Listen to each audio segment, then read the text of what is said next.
Hey everyone, good morning. Welcome to the Teach Better Today morning show where the Teach Better team gets to join you live every single morning, Monday through Friday at 7 a.m. Eastern. It's Monday. It's Teacher Appreciation Week. Katie's wearing black and I'm wearing blue, and we just need to get the party going. We'll be right back.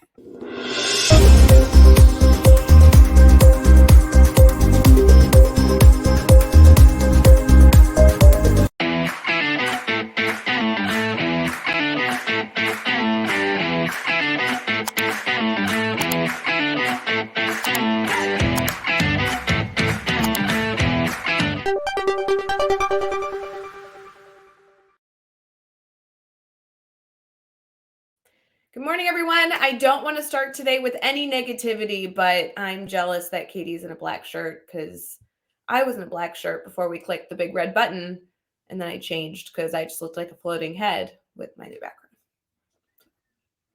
Hi, happy Monday, Teach Better family. I'm not in the mood. I want to be happy, but I'm really, But you're like bright and cheerful for Teacher Appreciation Week. bright and cheerful. Yeah, maybe your mood should match your shirt, Rae. My shirt is very bright and cheerful. Very bright and cheerful. Yes. I think it's great. Hi, everybody. Happy Monday. Hopefully your day is better than Ray's.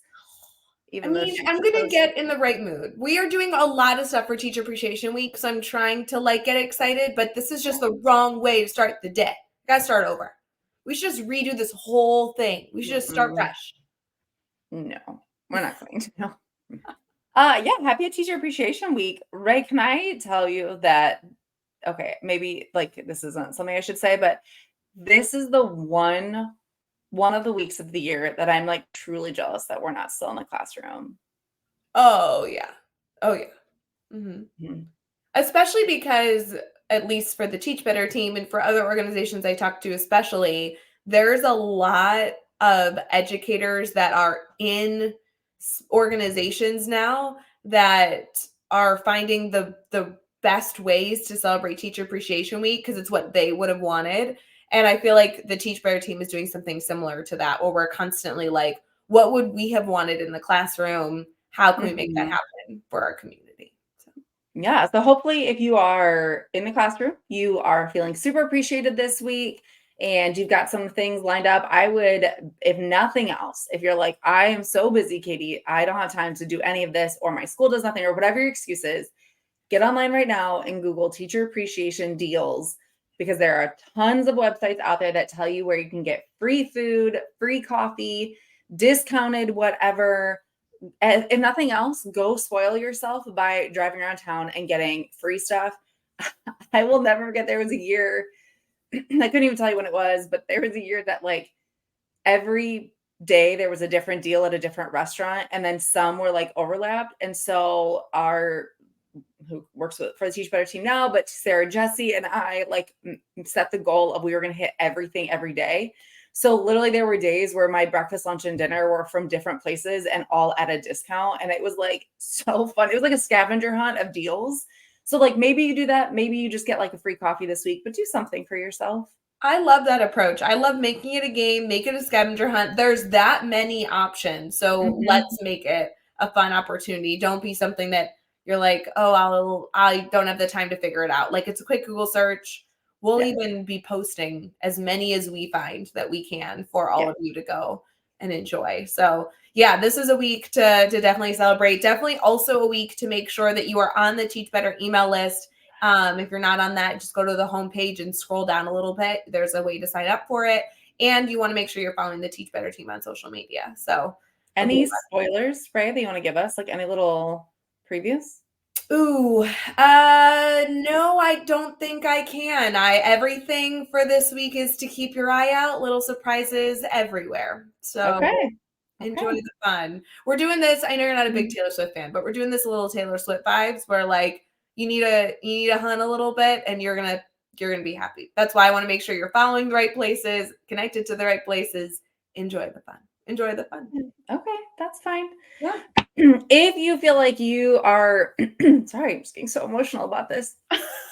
If you are someone that maybe you are just having a rough week and need a little extra appreciation, please let us know and drop us a message. We would love to spoil you, tell you how much you're appreciated, because sometimes we get lost in our thoughts and maybe we don't have the community that we hear other people do.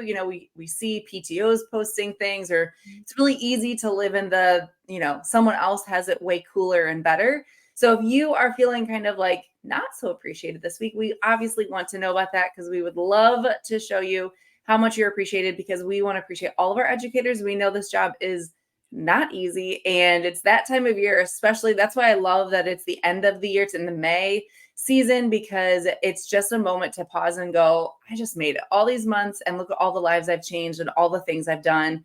So make sure that you let us know if you need, just an extra little boost this week. Yeah. Anytime. Let us know if you need a boost anytime. It's so good. I'm also Yep. very excited for those of you who have principals or leadership teams that bought bulk of Teach Better books, whether it be Brian Fennell's children's book, Aspire to Lead with Joshua Stamper, or a Teach Better book like Teachers Deserve It or Teach Better. A lot of us will be popping in to surprise certain schools with fun author discussions. And let us know if any of that is happening in your community, or if you want that to happen. We still have some time slots open, not only this week, but for the rest of the year, that we can kind of continue to celebrate educators and have those more intimate conversations on different things. So really, really fun.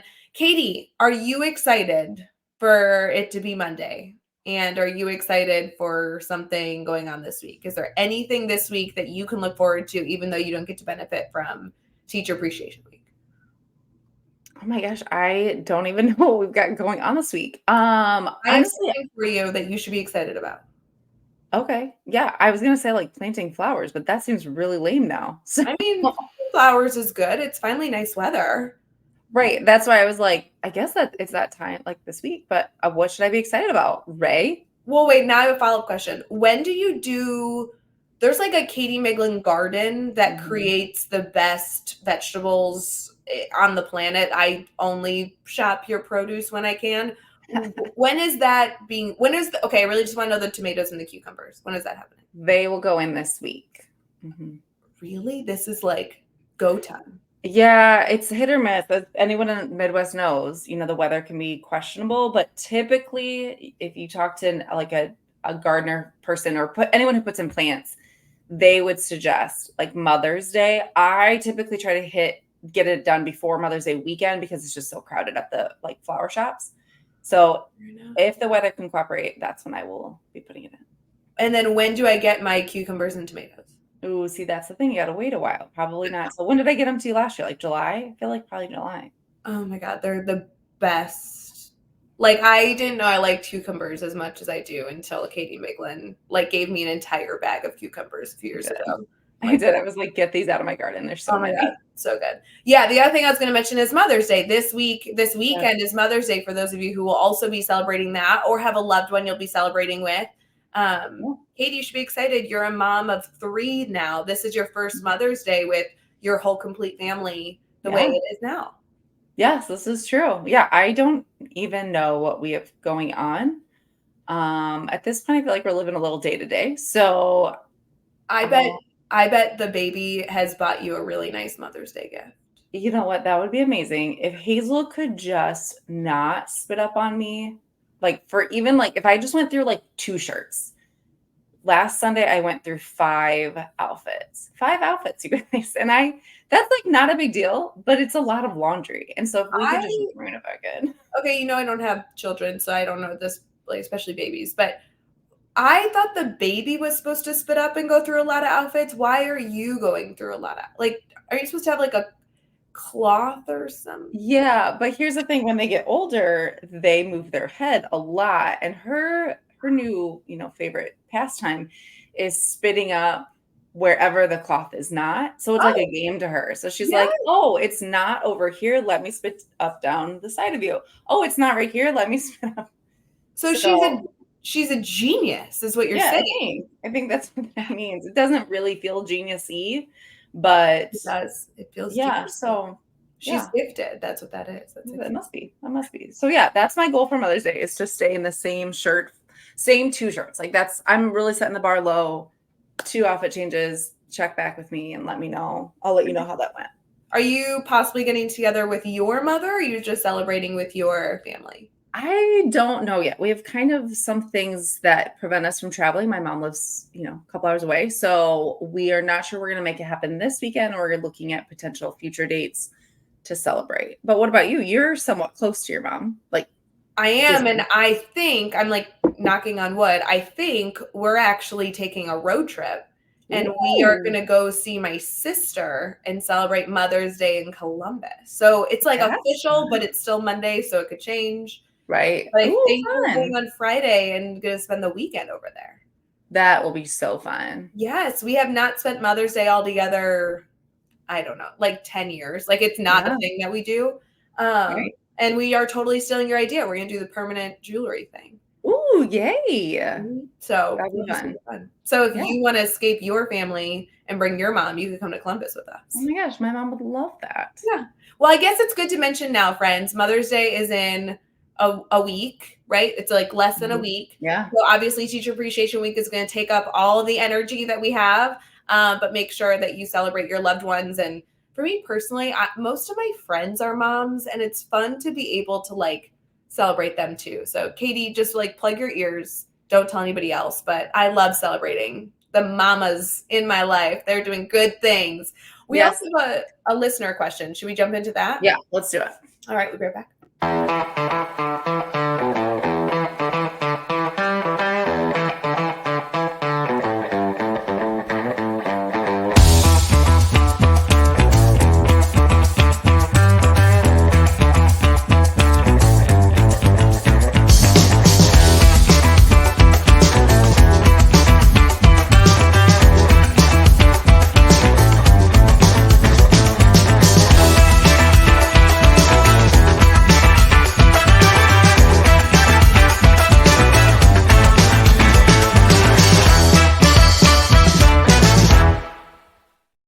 Hey everyone, thanks for sticking with us here on the Teach Better Today morning show. We have a listener question, which is really interesting. Katie, I didn't prep you for this, but this is from an educator that works with our team, the Teach Better team, but her school is virtual.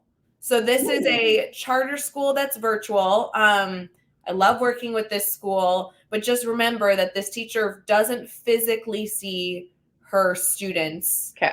very often. Okay. Here's a listener question. They're in a middle school. I find it challenging to engage my students during virtual lessons, despite my efforts to make lessons interactive and interesting. Some students seem disengaged and distracted. How can I enhance student engagement and participation in my online math class? So, super big shout out to Michigan Virtual Charter School that we work with. We've been working with them for the last few years, and they are doing incredible things with their clientele. Excited to support their work, but I know that there can be some challenges when trying to engage any student in a lesson. And then we'll add this caveat of also they specifically are experiencing a virtual setting. Yeah. So this is like brings me back to COVID days, honestly, when we all got pushed home. So just like some, ideas that come to mind are so big things that we always hear are like students don't want to turn on their cameras, they don't want to unmute, we don't know if they're actually paying attention, right? Those are like the three things I feel like we hear pretty often when it comes to that virtual setting. So my response is always make them care about becoming invested.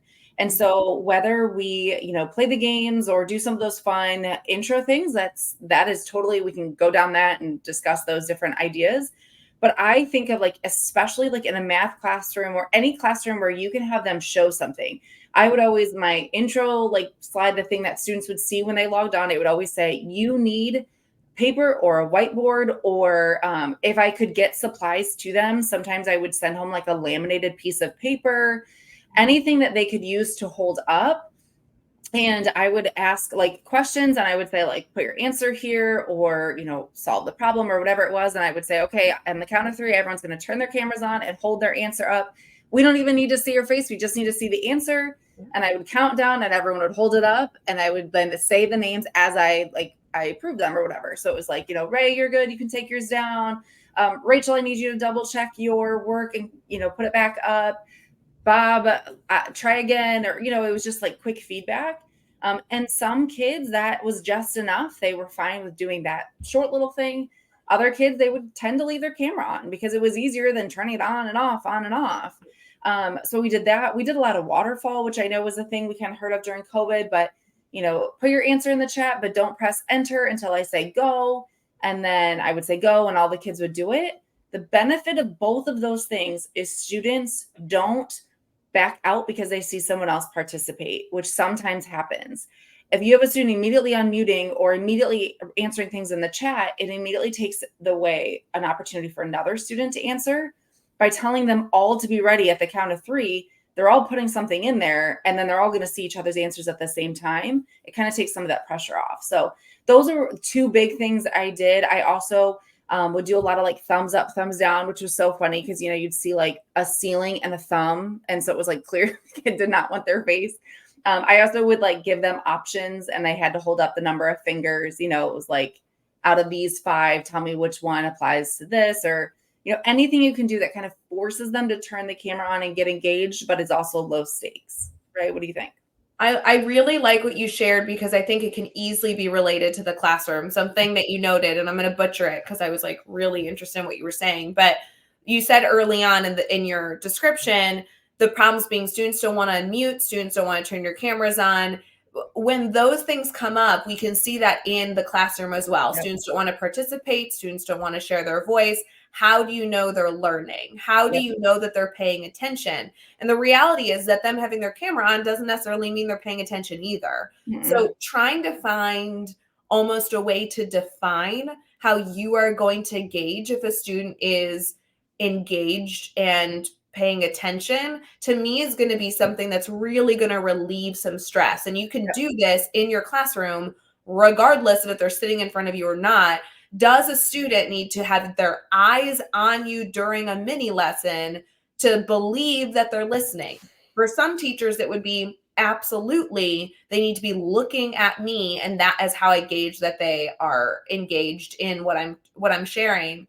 Or other teachers, it's no, they can listen while writing notes. They don't have to have their eyes on me, but seeing them physically do something while I'm speaking is how I'm going to think through them being engaged. Or doing exit slips. They can sit however they want in class, but if they can't answer my exit slip question, then I don't believe that they're engaged. So I'm not saying one way is right. I definitely had my preferences as a teacher, but regardless of the type of educator you are, having those definitions in your mind of what it looks like, what you as the educator can physically see, hear, or have modeled to believe that students are in a good learning space environment, I think is going to be the first step to being successful in this.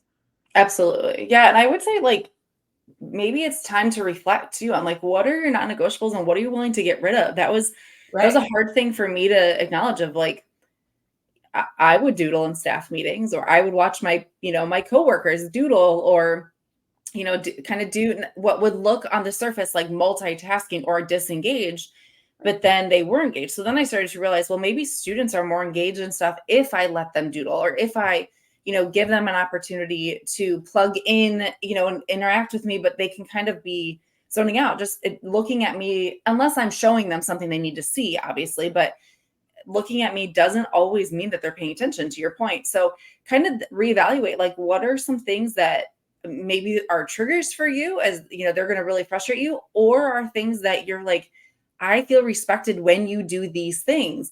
But the list can't be super long. It's got to be condensed, and you've got to be clear to students so that they know the expectations.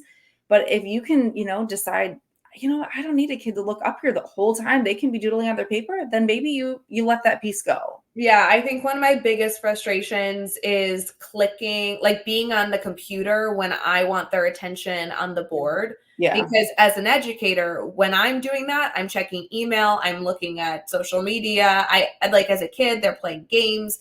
And so even when I do staff professional development, you can do whatever you want, but before I start speaking, I'm going to ask for you to close your laptop at a 45-degree angle.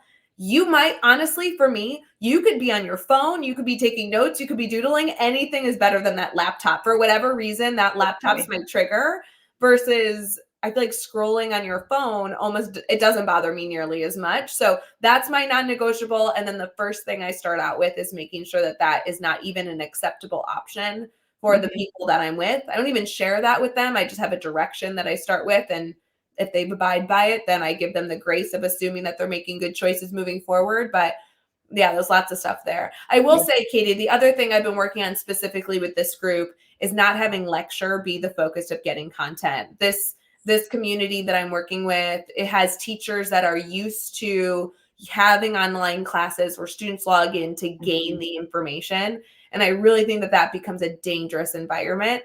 The students should be logging on to gain feedback from what they've been working on. So it's not so much about log in because I'm the smart one sharing the information with you, but regardless if you're logged in, there's other ways to gain the information. And I would rather use my time with students to give feedback, do those formative checks, celebrate their successes, engage in collaboration opportunities, and then move on elsewhere. So we've been working a lot in that group specifically with almost reformatting the classroom environment to be a little bit more mastery focused so that when the teachers want the cameras on, it's actually asking the students to be doing something other than listening, which is really helpful.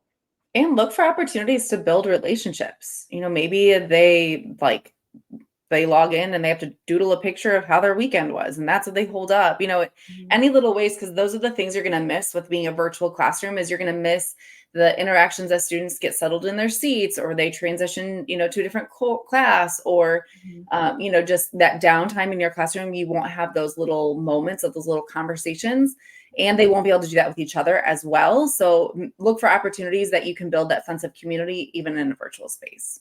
It's funny, even you just sharing doodle a quick picture of your weekend, that would work great in a normal, in a classroom too. Because how often are we let's talk about our weekend. We only get 2 people that can share, or it takes 25 minutes of our class hour and we don't have time for that. So doodle a picture, hold it up. Let me see it as a teacher. Maybe it's just a turn and talk. Hey, Katie, this is what I did.